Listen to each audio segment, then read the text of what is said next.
So, a huge military operation against Iran is happening right now. It's codenamed Epic Fury, and we're going to break down exactly what the strategy is, what they're trying to achieve, and the massive risks involved, all based on the latest information we have. It all kicked off with a single, really chilling moment. The very first report out of Dubai was just 3 words. We've been hit. That was the sound of an Iranian missile hitting the Fairmont Hotel, and boom, that was the start of this much wider conflict. So, okay, what is the actual plan here? Well, over the next few minutes, we're going to dig into the military strategy, unpack the incredibly high-stakes political goal, and then really look at the uncertain future this whole thing kicks off. All right, so it all kicked off with that one missile strike, right?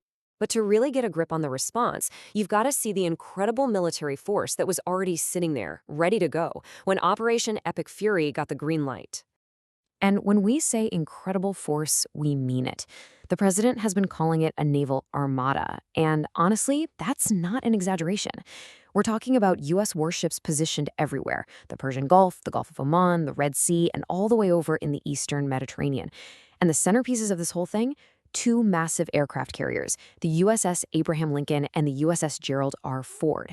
And get this, the Ford is literally the largest aircraft carrier on the planet. Okay, so that naturally leads to the big question. Why now? What's the official reason for launching something this massive? Well, if you look at the official statements, they're pointing to 2 main justifications. First up is Iran's nuclear program, which they say is surging back to life at places like Fordo and Natanz. And the second reason? To enforce a red line that was drawn over the regime's violent crackdown on its own people. And that crackdown, the scale is just staggering. Reports, which have been confirmed by the president, say that in just the last month alone, the regime has killed more than 30,000 of its own citizens. Just think about that number for a second. And that, right there, is the political trigger. President Trump had drawn a very clear line in the sand. He said if the regime killed protesters, the U.S. would intervene. Well, that line has been crossed, and now the intervention is happening. So how is this whole thing supposed to actually work? The strategy is basically a 2-pronged attack, right? You've got the military goals and the political goals, and they're happening at the same time.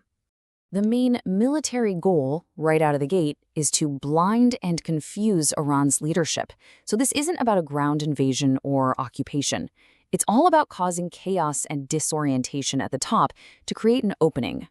And how are they creating that opening? It's a coordinated effort. You've got the U.S. forces focused on taking out Iran's ability to fight back, hitting missile sites, supply hubs, that kind of thing.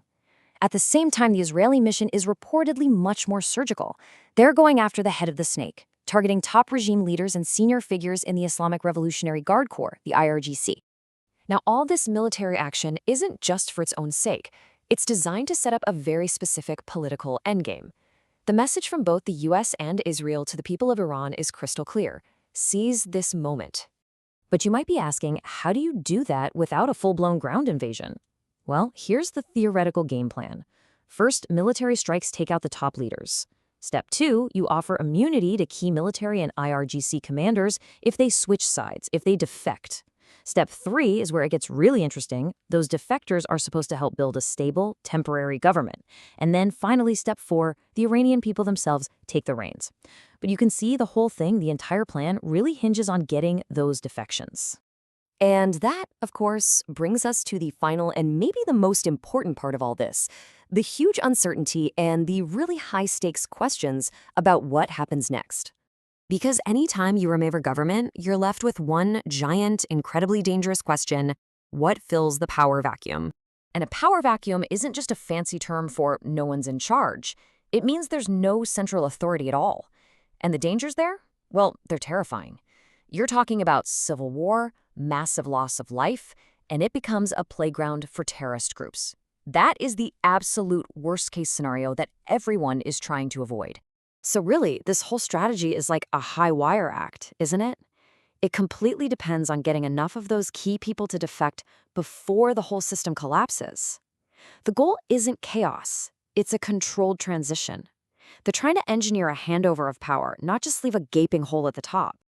And that leaves us with the one huge question hanging over all of Operation Epic Fury.